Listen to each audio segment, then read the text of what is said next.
So phase one of the originally Biden's ceasefire deal with Hamas has been over. Now there should have been a negotiation over phase two. That negotiation, I'm not even sure if it ever sort of even officially started or if it just got completely abandoned. Basically, even when they started talking about what's going to happen with the ceasefire, the idea was, well, let's just keep the phase one and let's just extend it. But now, what seems to happen is Netanyahu has stopped the aid going into Gaza.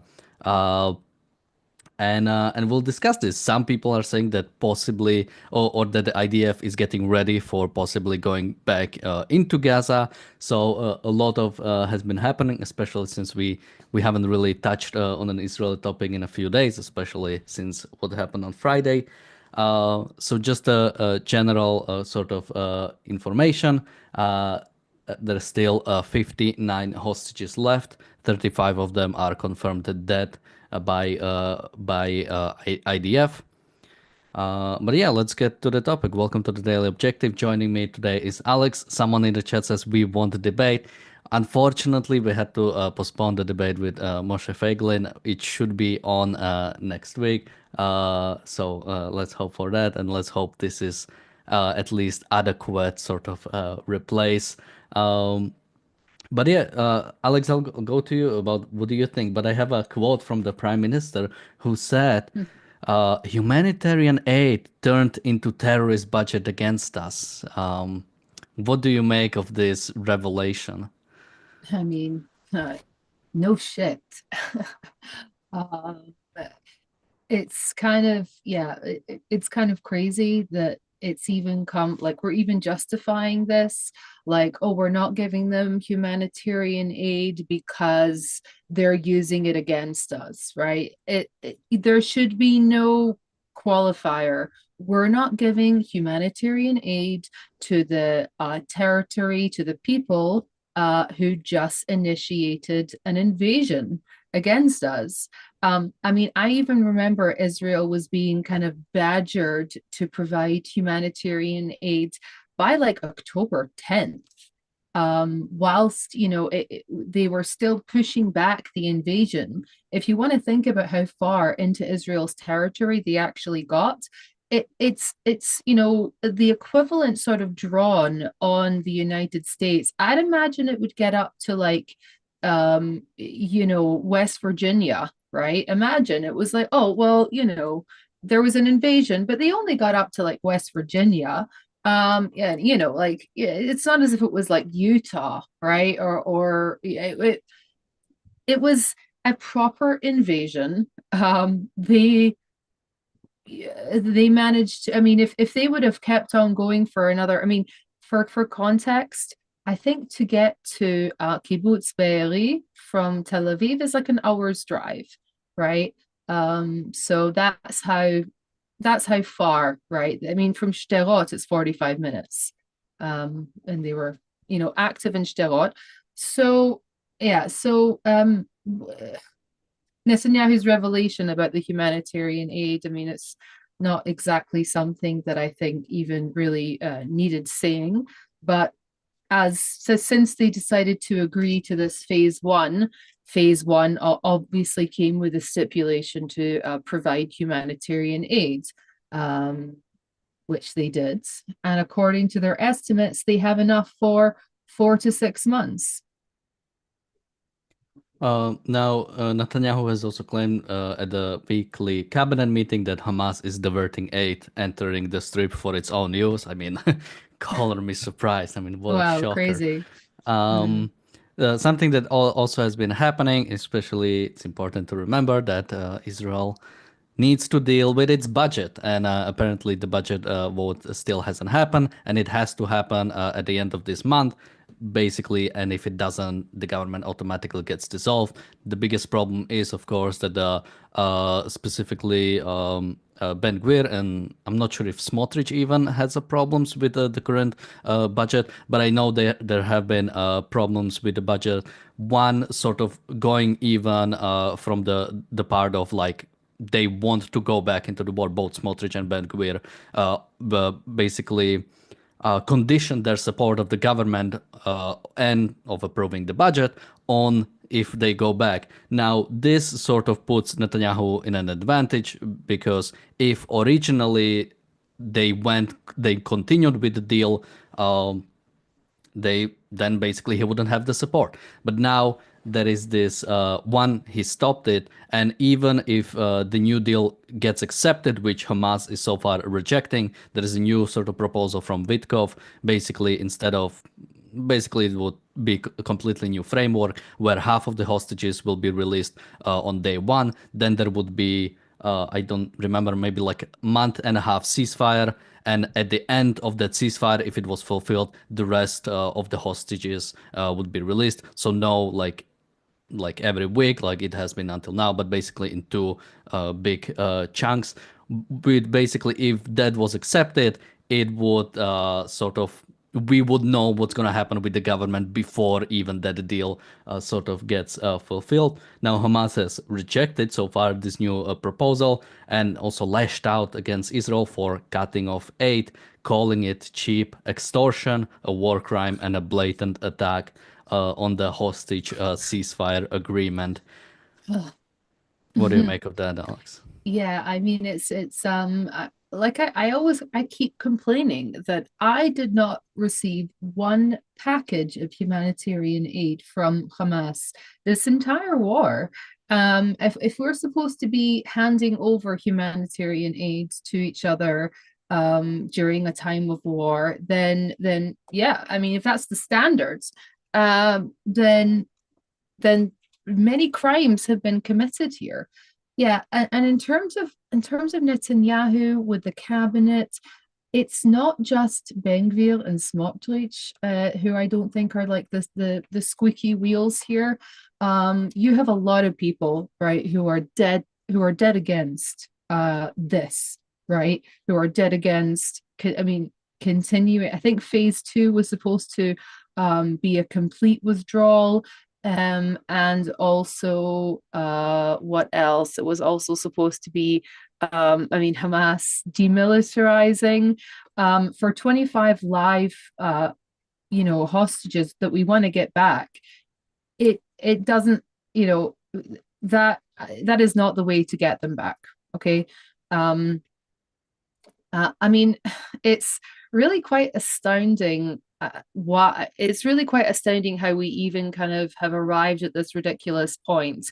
If you think about 52 days into the war, there were many hostages. I think over 100, if I'm not mistaken, were actually released during the first hostage, whatever, first phase of it, right? Where all of the, I remember they were holding children, like 4-year-olds without their mums and without their, oh, it was 50. Okay, my Yeah, it mistake. was Thanks for correcting me, Daniel. 50 Israelis for 150 Palestinians, and those who remember, that meant that Palestinians' lives cost less Uh-huh. because we got less people than they did. Yeah. And that one you can, okay, I think we can all agree that you should never do deals with terrorist organizations. However, I do want to put a little bit of a caveat in it, as in, yeah, that one really did seem to me like it's a good, there were 4-year-olds alone without their parents there. Okay. And everybody was sort of behind that because they were saying 52 days in, if we're really going to get all of these, minors back and all of these, women back, then it sort of did make sense. Okay. Now, um, and that was only possible because we were applying an enormous amount of military pressure. Sinwar agreed to it just to kind of give himself the chance to breathe, because the pressure was very, very. We really cranked the pressure up at that point. Um, so yeah, there's also people like Gideon Sal, who is very hawkish, as far as I understand, and really there's a broad consensus here, I would say, amongst the Israeli people that we do have to continue the war. We do have to bring Hamas to an end, and that stopping the humanitarian aid to Hamas is indeed, something that has to be done. I don't think that I don't really think that people are really in two ways about it, or kind of two minds about it. It's just the people who are kind of speaking so much are, as you can imagine, the families of the poor hostages who are still, locked up in Gaza.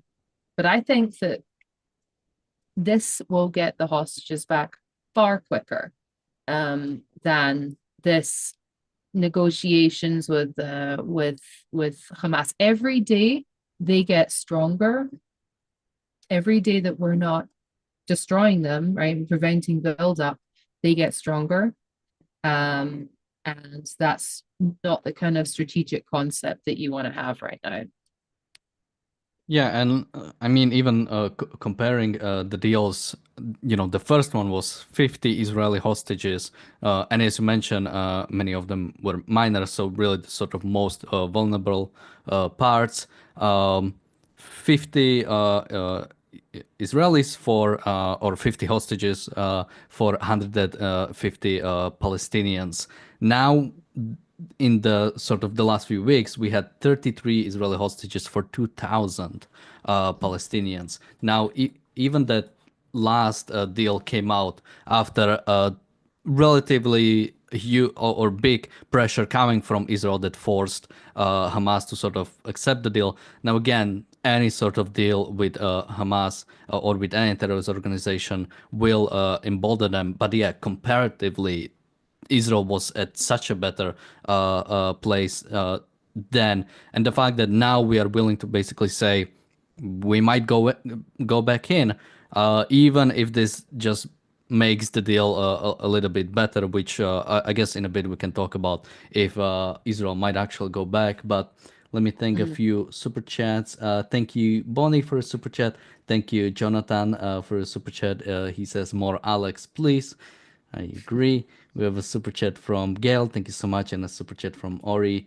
Thank you so much. Now, something I think Netanyahu has also added is that basically there's going to be additional consequences if Hamas doesn't accept the deal. So we'll have to see what that means. Apparently, this has sanction from Donald Trump, basically telling Israel, go ahead. Now, something I was wondering if this is the actual finally some positive externality when it comes to sort of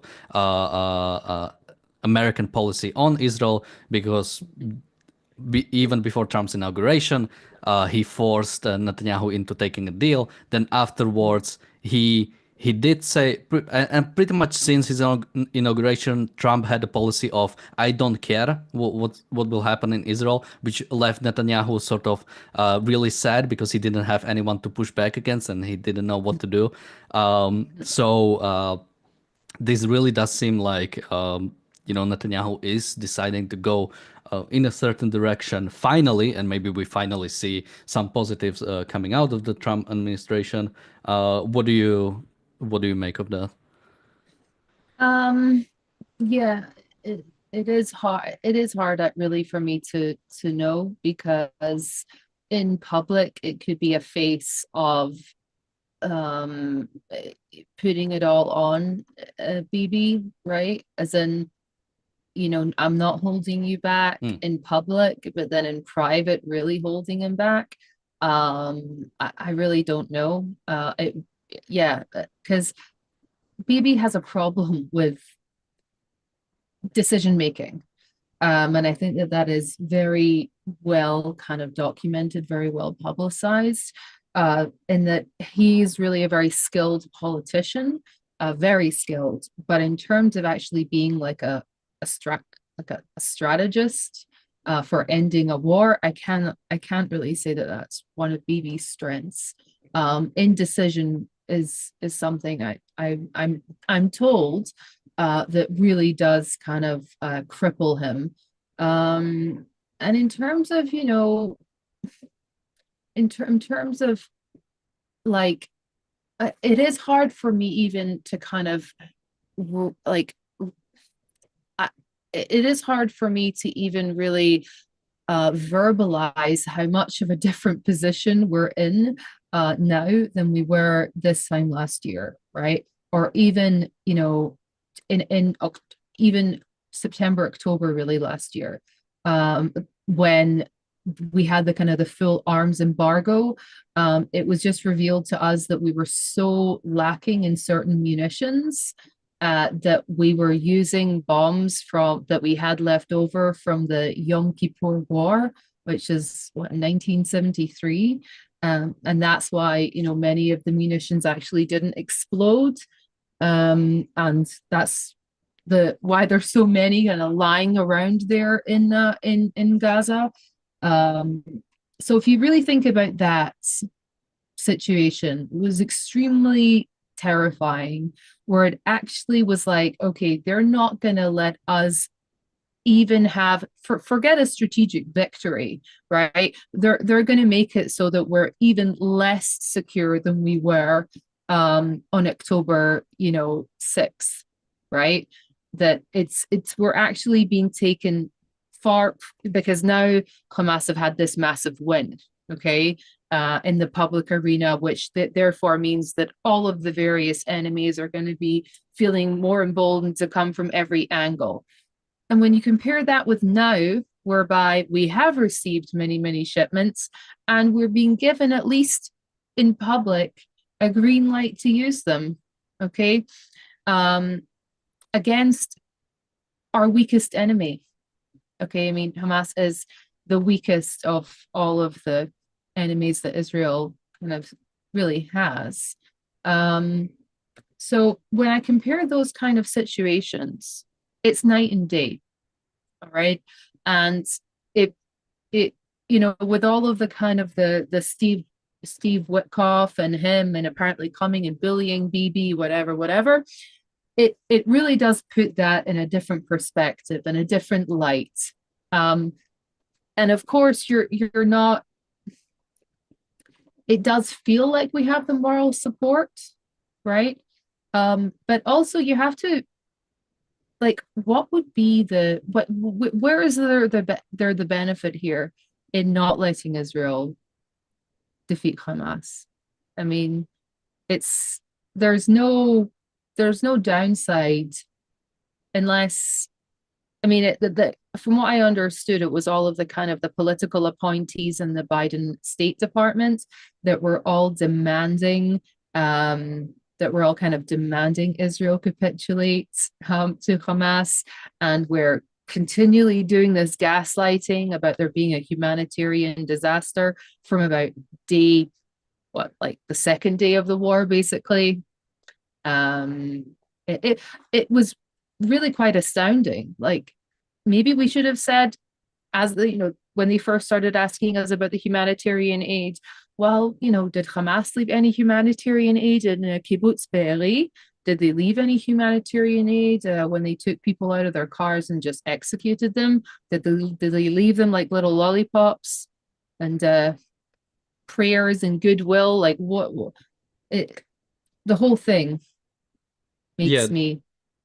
the biggest problem is once a sort of Israel accepts, no, no, no, but we are providing the aid and we are providing Yeah. enough aid, then you are in a complete different discussion that you, by its design, you can never win. There is no Mm-hmm. amount of enough aid.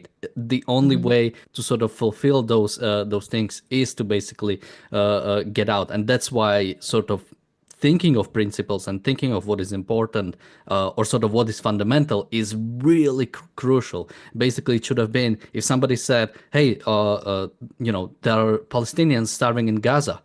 Oh my God, that's terrible. Hamas should really like surrender or do something. I know. What are, I mean, come on, like they are starving. Like, Hamas should really give up the hostages, should really surrender. I mean, what are we supposed to do with that? Yeah. That is the only attitude you can accept. Once you accept, no, no, no, there is actually no starvation, or no, that there is enough aid, or no, we will, okay, we will provide more aid, or we will accept more responsibility. You see where we got. And I'm also thinking of timing. I'm wondering if that is because this almost, well, didn't fly under my radar because it happened today. But now everybody is talking still about Friday, about what happened in the White House, and I'm Mhm. wondering how many news are going to even cover or will be quick to jump on the fact that Israel has stopped aid going into Gaza. Now, apparently, there is enough aid to last for months still, even with the sort of stopping.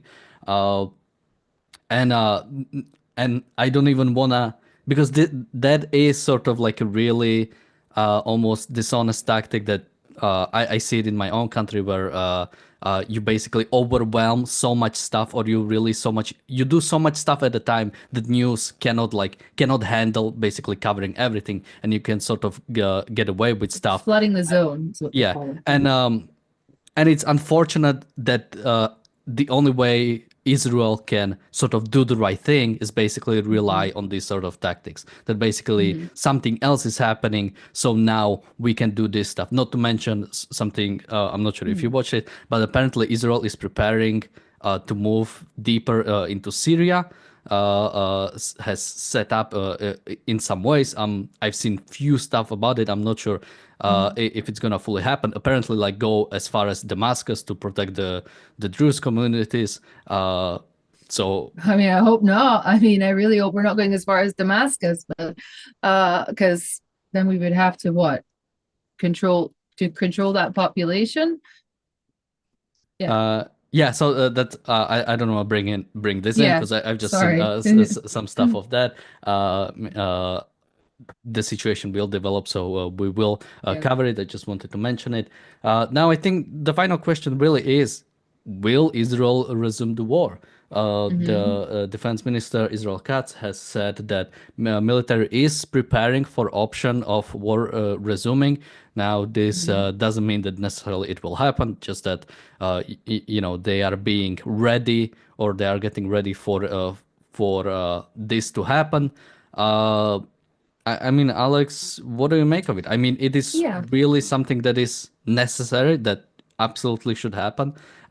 And Hmm. I'm getting really conflicted sort of information or sort of response from Israel in the last month or so, pretty much for around sort of Trump's inauguration. It seemed, at least from Netanyahu, that he pretty much gave up and he will basically completely withdraw Hmm. from Gaza. In many ways, for example, with the Rafah crossing, not even informing that Israel is no longer present there, and Hmm. now potentially going back. Hmm. What do you think is happening? Yeah. Well, I think also you need to remember that it's not really Bibi that decides, because Bibi is put there by us, so, and it's the people who appear to be very, very resolute about wanting to defeat the enemies. But I also do want to remind everybody about a little piece of Israeli history. So if you go back to 1948, right? Um, there was a consensus out there that Israel would have been able to completely defeat the Jordanians and to have Jerusalem in its entirety and all of Judea and Samaria, for that matter, under its control. And um, instead, Moshe Dayan went and he negotiated with the king of Jordan, um, and he refused, okay, to cut the supply lines from Transjordan. And I think it was Machiavelli says that you should never leave an enemy on his feet, right? You should never, something like that. And it's so what we had was, instead we had this strategic failure, right? There was all of the strategic gains that we had were temporary, and that we had, the complete division of Jerusalem, including the old city where many, thousands of Jews lived, and depopulation. Okay. Um, and so we have seen this play out before, right? We have seen this where some general or some politician doesn't think that they want to handle the political kind of retribution for completely defeating the enemies. And the results where we had the ongoing threat of the leaving the enemy forces intact, and it created this never-ending cycle of conflict, which, I mean, it was really, that was what set up the Six-Day War and the Yom Kippur War, in my opinion. Okay. So we can't leave the enemies on, we can't leave our enemies on their feet. It's just absolutely inconceivable to me. And that is what I think should be guiding Netanyahu, should be guiding him, is the people. All right. I mean, it's not as if, the fact that, Hamas is standing, they have all the kind of the teenagers there, who are their kind of latest recruits. You don't even have to kill all of them. You just have to have an unbelievable show of force, and for them to capitulate and to surrender. That is what has to happen, right? There has to be a surrender here. Without the surrender, they can't move forward and we can't move forward. And that surrender will have a ripple effect throughout, okay, with all of Israel's enemies. Okay. And yes, it has to be a surrender after, of course, you have militarily defeated them, right? So that has to occur. And but I do, what can I say? It is a little difficult for me to even really imagine it, because I don't know how you well, according to what I've understood, a lot of the people from North Gaza have actually just gone back to the south because there's nothing there for them in North Gaza. But again, I don't have accurate information, okay, accurate um, intelligence, okay, about what is going on the ground in Gaza. I have some idea, but this is what has to happen. We absolutely have to have the unconditional surrender, and then I think it will be good for them as well. Not that I have to take them into consideration, but it is much better for them. Now we have to deal and move on. All right. We have a super chat from Jonathan. Thank you so much. He says Team Alex, definitely. And yeah, a big part of it is, Trump won the election. Now you have sort of a more favorable, I think I also mentioned something you mentioned. I think I also mentioned it like a week or two weeks ago. That basically, sort of Trump's official policy right now seems to be he pretty much doesn't care what Israel will do. He pretty much leaves it to do whatever it wants. Now, obviously, we cannot know if there is something behind the doors. We might find out at some point. But it really does seem that Israel can just do this and there are really no restrictions. I mean, you no longer even, I haven't checked on Hezbollah in some time. I believe Israel is still somewhat present in southern Mm-hmm. Lebanon. But that issue is sort of paused, so there is not that much to deal with there. Yeah. I mean, they're obviously dealing with Syria, but it's a much different Syria so far than it was, before the fall of Assad. Um, Mm-hmm. which Israel just stopped Well, aid going into Gaza, and there doesn't seem that much pushback yet. We have another super chat from Jonathan. Thank you so much. It really seems like Israel just could do what needs to be done in Gaza, and is not that eager to do so, actually. Well, yeah, I mean, again, this has been, like I say, this is a very Israeli, sadly, a very Israeli kind of trait that seems to run through our military history. Um, I mean, it's even something like I want to just take everybody back to 1982, right? You have the Battle of Baca. You have the Israelis who were facing an unbelievable kind of task ahead of them. Now you have to take all of your squadrons of Air Force and you have to take it through the Bekaa Valley, okay, in Lebanon, in order basically to do an invasion. And there's all of these, Russian air defenses that are there, and all of a sudden you have 100 Syrian pilots, right? Syrian, jets. And Israel managed to not only destroy all of the air defenses, but downed every single one of those jets because they didn't know what to do. They just like went round in circles after we jammed them. So we fired all of them. We downed every single one of them without one um, loss on the Israeli side. But then it was so you have that, and then you don't win that war. You don't win the Lebanese civil, the Lebanese the invasion in 1982. You don't end that war within, you know, a few weeks and then instill a zone and keep with a good occupation of the area. It was a disaster. Okay.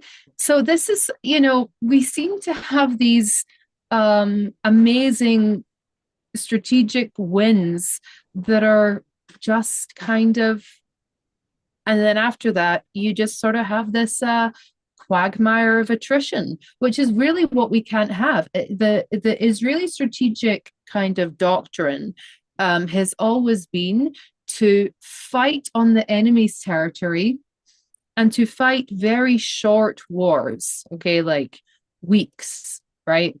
Better it be days, but to always fight it on the enemy territory, okay? And I think that whilst I also really do feel compassionate for anybody for any general who says, I don't want to get Israel into a quagmire. I don't want Israel to have like a Vietnam, right? Like a war that lasts for just years and years that they just don't seem to win. But I think that it's very clear to me that this is a war that can be won.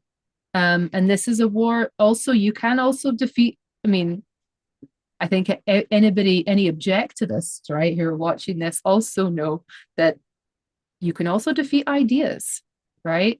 And defeating the idea also comes after the military defeat, right? One comes with the other. So I would say also it's a territory that we're not used to being in, right? Israel is not used to being in a situation where it has carte blanche to destroy the enemy. It's always kind of like, oh, I wish I could defeat them, but the Americans won't let me. So it's carte blanche. Um, are you going to do it or are you not going to do it? Someone says Netanyahu's ability to govern has been constrained by his coalition's narrow majority in the Knesset. After October 7, he had like 76 or like 80 MPs in a Mm-hmm. 120 MP cabinet. That's like dictatorial, Yeah. like overwhelming majority in any Mm-hmm. sort of parliamentary system. Even Yeah. right now, technically he has 61, but he's still supported by Otzma Yehudit, by Ben Gvir, so that will be Mm-hmm. 68. That's still like in the 120 members of parliament, or like parliament size. That's like Mm-hmm. insane. Like you couldn't ask for like a better majority. He has all and for most I'm not sure if for most of the war, but for large especially right after the war, he had all the support he could lose like three parties and he would still have the majority. He could get away with a lot of stuff. He had the chance, and you cannot say, well, now he has 61, which again he doesn't. He's still supported by Ben Gvir, so Mhm. he still has his 7 votes or so. Yeah. And also I think you're confusing people not supporting Bibi with people not supporting the war, right? People, many of the time people don't support Bibi because he's not being because they view him as a weak leader who's not like getting who's not getting the job done. So yeah, and in terms of whether or not you support Bibi, I don't, I mean, I won't vote for him again, but I support him if what he wants to do is to destroy Hamas. I don't think he wants to actually do it. So I actually don't know if I really do support him in that. If if he doesn't want to do it, then I certainly don't support him. And I think a lot of people feel like that. They're talking about a mobilization of 400,000 soldiers. Maybe it's just talk, but if it really is going to happen, then that's an incredible force, okay, to mobilize against really a very weak enemy. The thing is that I don't even know if you necessarily need to mobilize. I think probably we can take whatever's happening in Gaza just with our regular kind of army. Very few reservists. I don't know. I mean, to be honest, I don't know what my dream is that they're going to mobilize that many and it's going to be such an overwhelming, show of force that it's just going to completely force a surrender very, very quickly. But I, I don't know if they need that many soldiers to destroy Hamas. But then I guess we really shouldn't I guess we really shouldn't underestimate them because we underestimated them before, and it's we've definitely come to regret that. Yeah, and But yeah.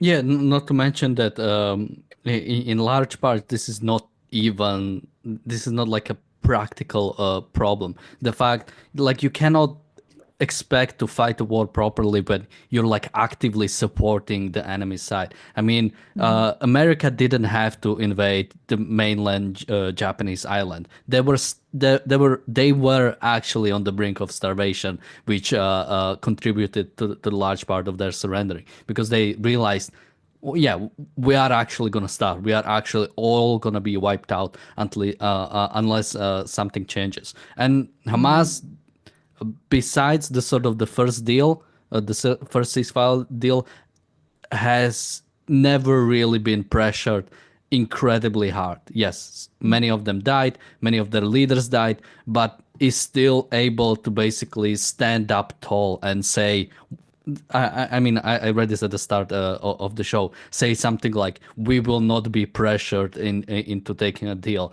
I mean, that's Mhm. not what you want to hear from a terrorist organization after fighting war for uh, 16, 17 months. I don't even know how far, a lot, for more than 1,000. No, no, no, no, not 1,000, 500 days. I'm Mhm. trying to remember what was the big number. But yeah, that's not something that can happen. You expect that, well, if we just have more people, if we just have more soldiers, the situation would be different. Mhm. Clearly, the problem is somewhere else. Yeah, but if you see, I think that it's a big mistake for us to look at something and then try to apply our own kind of lens to it from our own understanding. Like we see those weird what do you call it, ceremonies for the hostages, and we see it from our perspective, right? Because our perspective is like what on earth is going on here, right? What this is, they're triumphant. But if you see it maybe from their perspective, maybe they feel very vulnerable. and they have to do this show of force, okay, to the other Arabs, right, to the other Palestinians, and also maybe to their backers in Qatar, to their backers in other areas.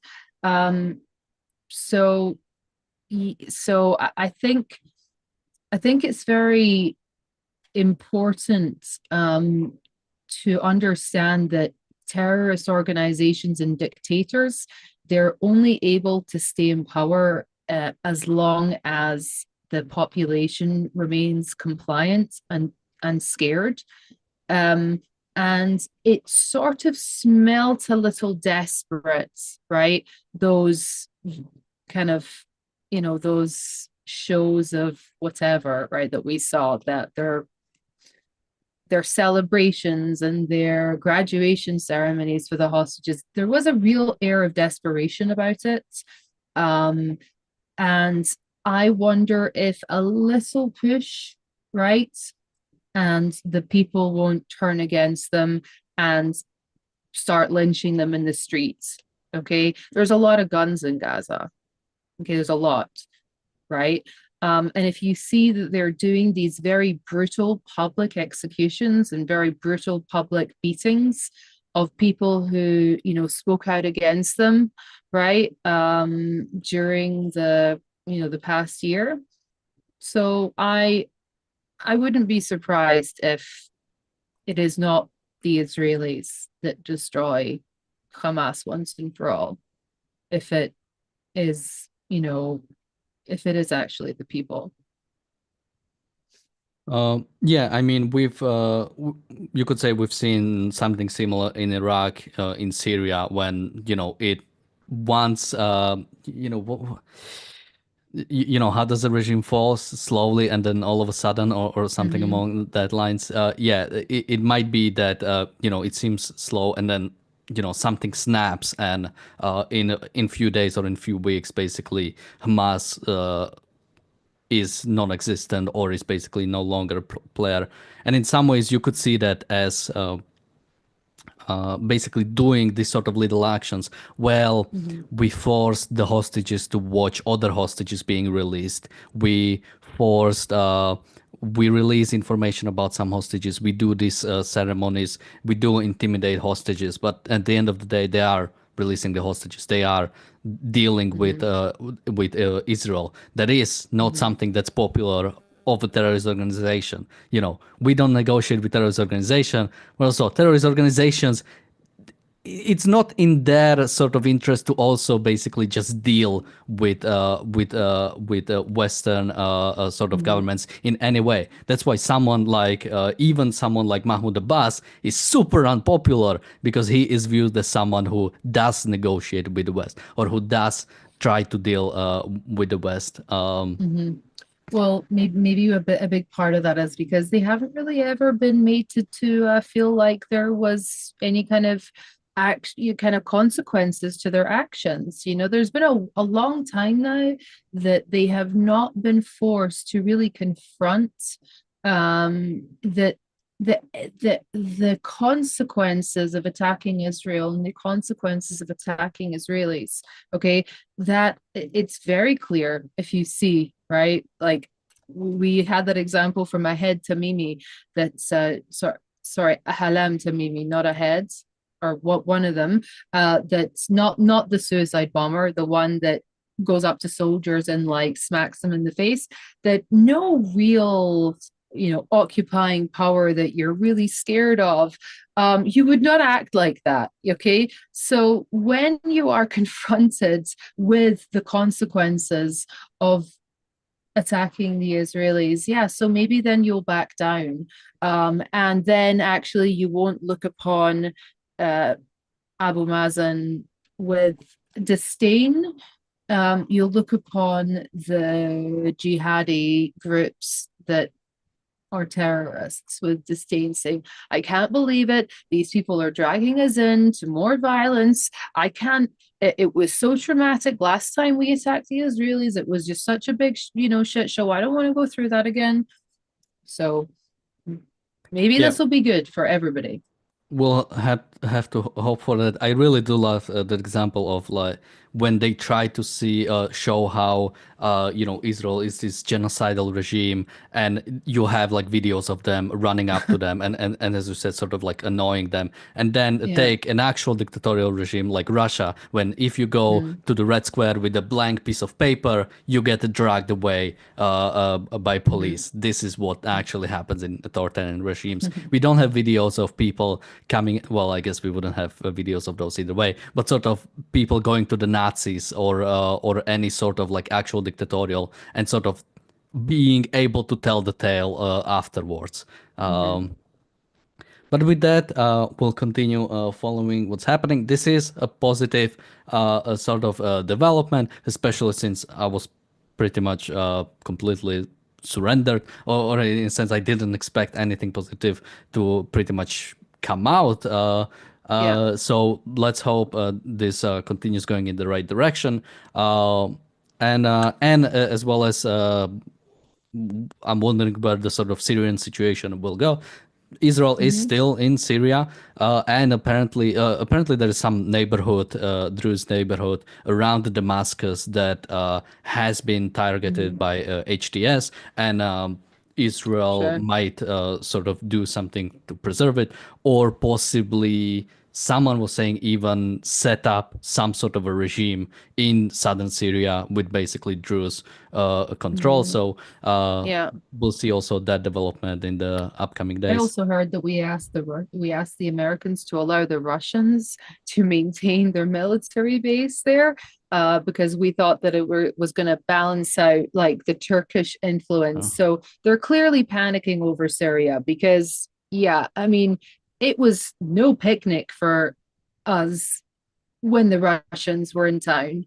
So it signals to me that they're pretty scared of the future because, and by the way, if people if the in many ways the Israeli needs and self-interests and the Turkish needs and self-interests, they very much align, very much so, right?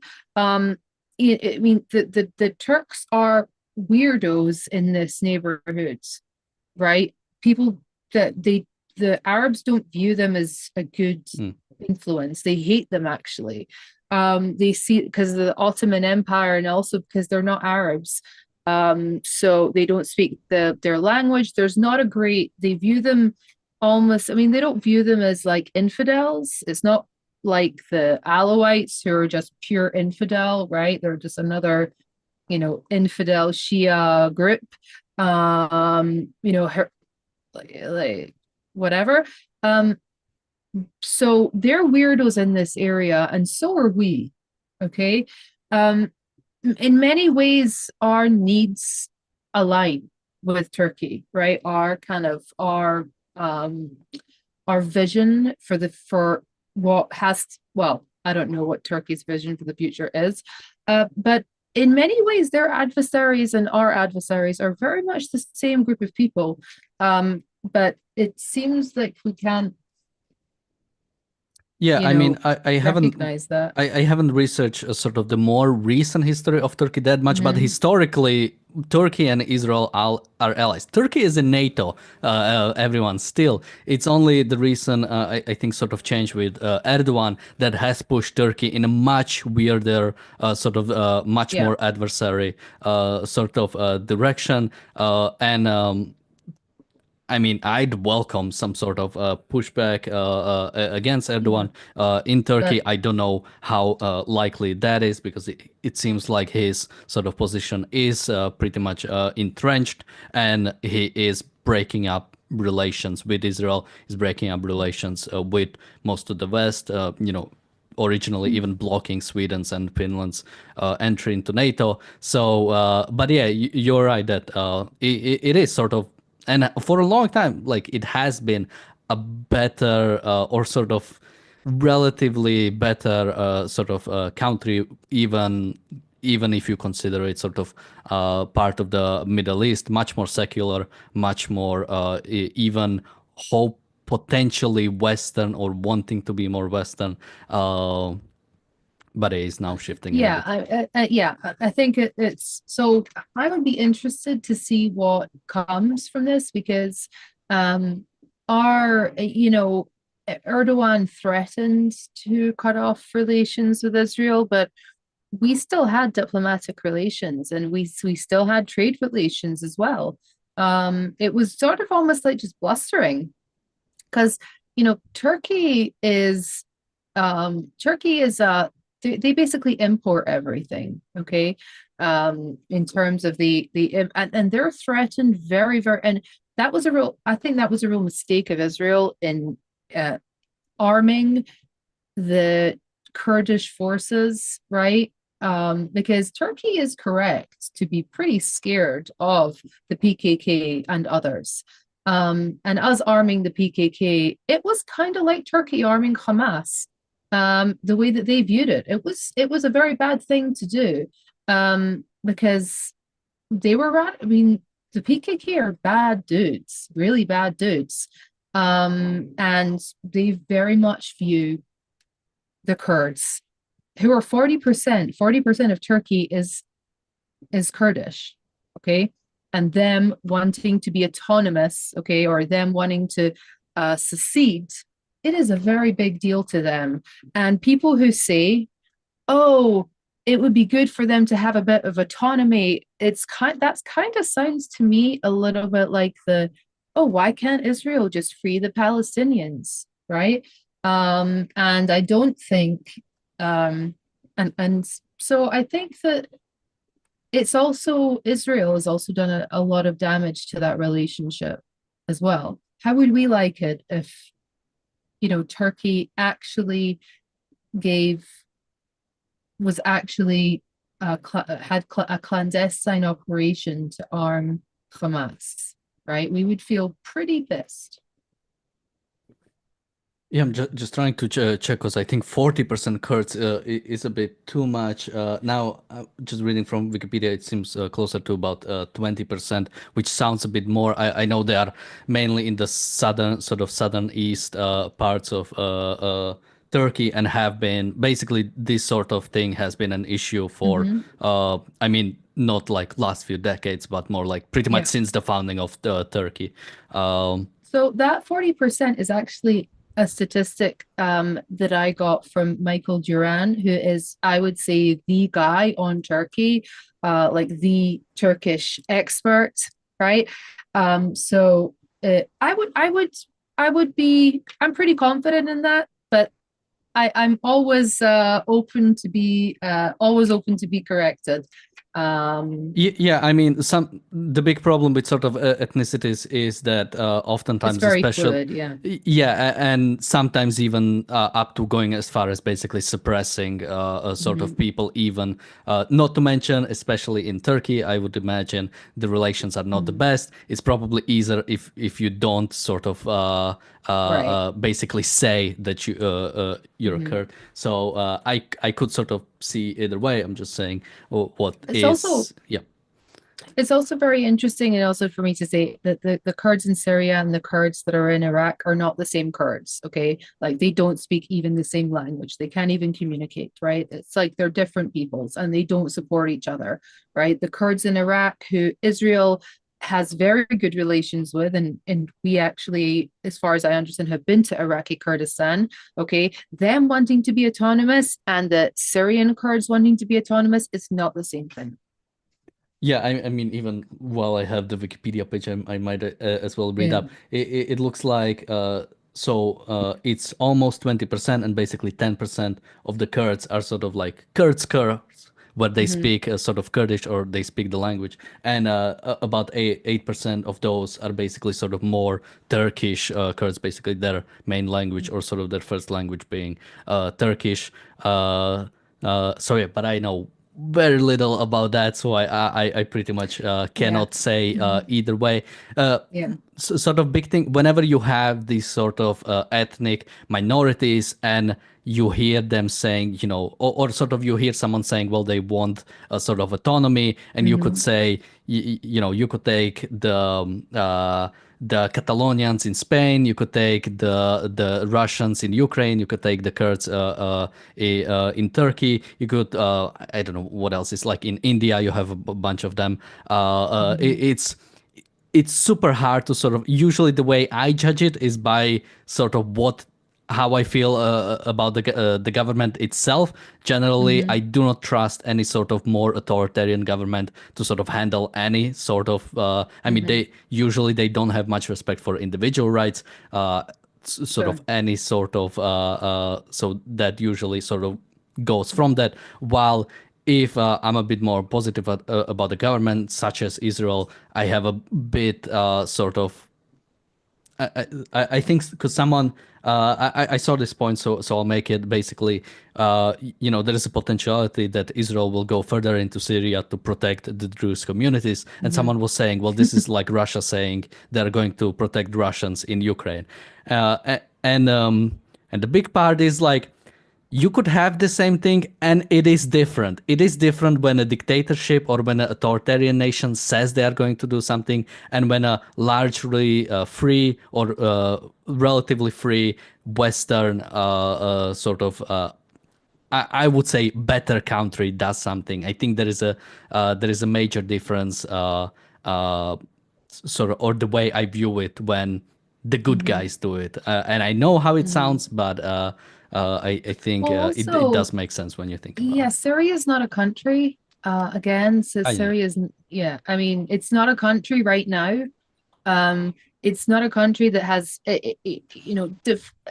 okay, the way that I'm sorry, the way that all of these countries just kind of started out was just very, very arbitrary, drawing lines on a map, whatever. And the fact that Syria has fallen to this gang, okay, to this gang that is not so for them, what they want to do is they want to unify their power underneath them, and they cannot do that unless they are subjugating the minorities. So that is again, they're not a country in any real way because in order for them to unify power underneath their clan, underneath their tribe, they have to subjugate the other tribes, and that's what. And we have Jews, and they are citizens, and we have made promises to them that we will not allow their families to get slaughtered.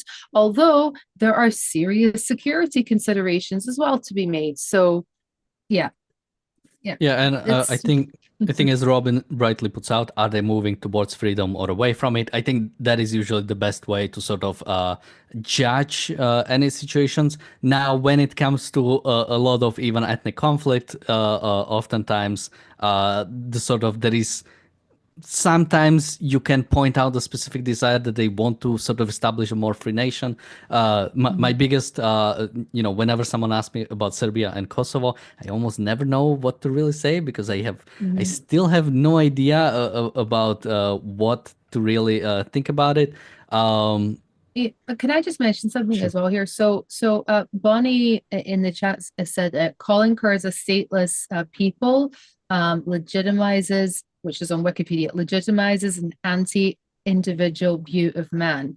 And I do agree with you. However, you have to imagine it from the perspective of if you're a minority living in the Middle East, you want to have your own territory because it is imagine what the Kurds have gone through, right? It is they I mean being sold in markets, right? Is a recent thing that happened to the Kurds. Okay. I mean, just basically, genocide, okay, real genocide. Um, and so I don't, yeah, it Yeah, it I is a think. big deal not to have Uh, your own state if you're in the Middle East. Yeah, I think in some ways this is sort of the failure of the West, and I blame the Mhm. collapse of the Austro-Hungarian Empire for this because that was the justification. We have to give every ethnic sort of community their own Mhm. state. If instead we Mhm. said no, it does. We can live as America, as many of the Western nations.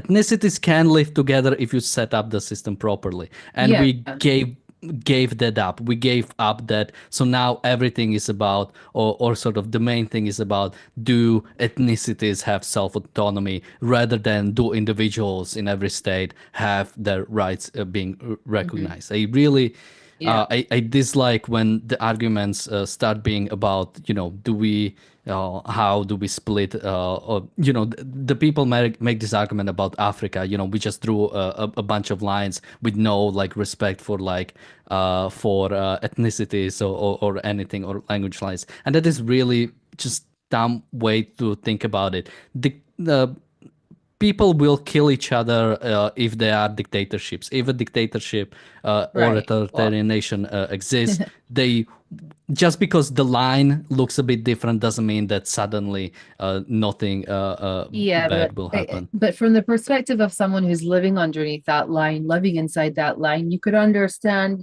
how you would be like, okay, I really wish you just Yeah, moved the line a little bit, differently, right? It's it's a, yeah. I mean, big deal. if there ever is sort of like a Kurdistan or sort of a Kurdish Mhm. state, it might be better, but it will mainly be better because it will be, I think, more free. I think, It is already. I mean, yeah, there is yeah. an Iraqi Kurdistan. Yeah. So yeah, So that would be the main reason for it being better, not necessarily the fact that, it's a different ethnicity yeah, that is it in is charge. freer. Yeah.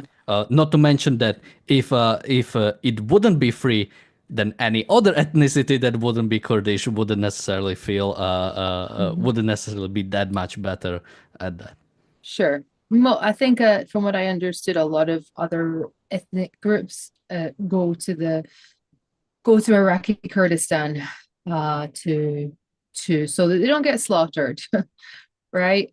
Um, yeah, but I guess that's a discussion for another day. Well, that would be discussion for other day, but we've talked about it for about half an hour. Besides the other Oh, topic, maybe we should split the episode. But as I've said, the Syrian situation will definitely develop, as well mhm, as we didn't cover it for some time, so it would be good mhm. to get some reminder. With that, any parting thoughts? Yeah, so I actually want to recommend Michael Duran. I recently listened to some of him on the Turkish Syria thing. Yeah, that little old. He's like a Turkish expert as far as I am aware. And he used to work in the George Bush senior national security department. And he has, if you just search for him and listen to some of the stuff that he's done on Turkey, I think you'll find it to be useful. And in terms of in terms of the various things about the war, I recommend IDSF. I recommend Alma Center to understand what's happening with the North. And in terms of the Syrian experts, there is a Syrian expert, although its name has escaped me right now. But I'll I'll let you guys know in the chat later. And with that, thank you, Alex, for joining me today. Especially thank you for Pleasure. joining very last minute. It would have been a much different episode without you. We'll be back tomorrow with another episode of the Daily Objective and the reality show. Thank you Mhm. again, everybody, for watching, and bye bye.